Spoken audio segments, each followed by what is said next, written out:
Speaking of the NFL, ESPN also says, welcome to the big leagues, baby, for Mark Gronowski. They released their quarterbacking tiers, and the tier that Mark Gronowski and also Hank Brown, by the way, find themselves in for Iowa is the welcome to the big leagues tier. So this they've got all sorts of quarterbacking tiers. Tier 1 is the top of the class, and this finds your Cade Klubnik, your Garrett Nussmeier, Oklahoma's John Mateer, Drew Aller, Lenore Sellers from South Carolina. And then you've got the Tier 1B, which is DJ Lagway, Carson Beck, Arch Manning. You keep on going down, you got Tier 2 and so on and so forth. And I don't know that they always just do this Tier 1, 2, 1B. And oh, by the way, then you get down to what is Tier 9, and it's welcome to the big leagues. They kind of, after you get out of Tier 1 and 2 and 3, it's sort of just, hey, we're just grouping quarterbacks together at that point. I don't know that they're saying that Mark Gronowski is in the 9th tier of quarterbacks in college football, but he does find himself in what they group as Tier 9, which is the welcome to the big leagues tier. And just a couple of tidbits that they had about Mark Gronowski and Iowa. ESPN wrote, Iowa's offense could finally have some life with a quarterback from South Dakota State.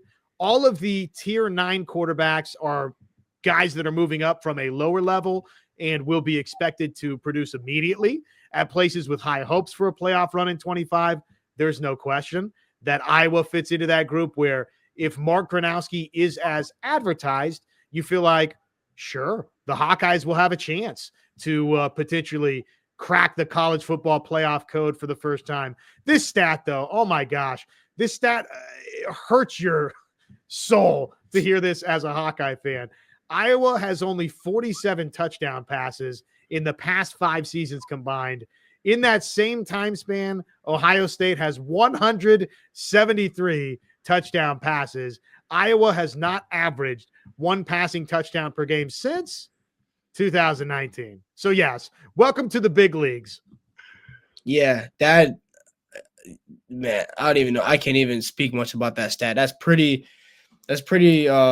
sad, but big things in store for next season.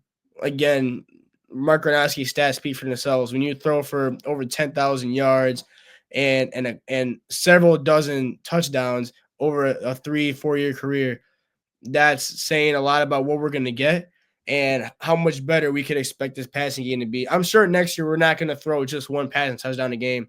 I'm sure next year we're not just going to throw 13 to 17. We're going to throw for maybe 2 or 3 a game, but that's a brutal stat, man. A brutal stat. But again, it goes back to me saying when you look at the fit, what Iowa needed to fill and the quality that we filled it with, this is one of the best fill-ins in not just the Big Ten, all of college football. Mark Gronowski was a gift with a golden bow on it for the Hawkeyes for sure.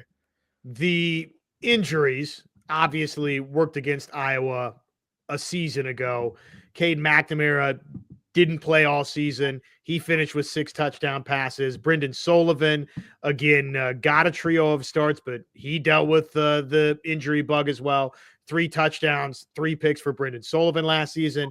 Jackson Stratton had a touchdown pass as well. So Hawkeye quarterbacks, 10 passing touchdowns last season. So let's hope they can get north of the 1 passing touchdown per game. If Gronowski is who he's billed to be, then he should be leaps and bounds above that number. I mean, I think is 20 passing touchdowns. I know it's Iowa, and obviously you're talking about doubling up your passing touchdowns from a season ago. I don't think 20 is a crazy number to think about for Gronowski. If he's as advertised and the offensive line is good and the wide receivers are solid, which we expect and hope that they will be, I think 20 passing touchdowns is a reasonable number to try to shoot for. Yeah, 100%. I think that's a very reasonable number. When you throw for 10,000 yards, again, 10,000 yards, that's not by accident. That's because he could throw the football. He could really throw the football down the field, not just in the short, but the long as well. So do I expect him to get 20 touchdowns? Absolutely. Do I expect him to get 30 touchdowns? No, it's getting a little bit of a stretch. But again, like it's just the talent level is there. The arm is there. The stats are there to back it up, and the film is there to back it up to a whole nother level. So I do expect him to get 20 touchdowns at the very minimum. I'm gonna say around 26, 27. That's what I'm assuming. That's maybe 2 to 3 a game. I think that's very possible, especially looking at the plethora of receivers that we have on top of the 2 tight ends that we have. That's Zach Orworth and Asim Stringa, of course. That's 9. You got 9 solid guys that can catch the football. A lot of playmakers out there, a lot of fresh legs that you could rotate into, in and out. Like Mark Gronowski set up for success in the Big Ten. It's a whole nother jump, but he set up for success here. I expect well over 20 touchdowns next year.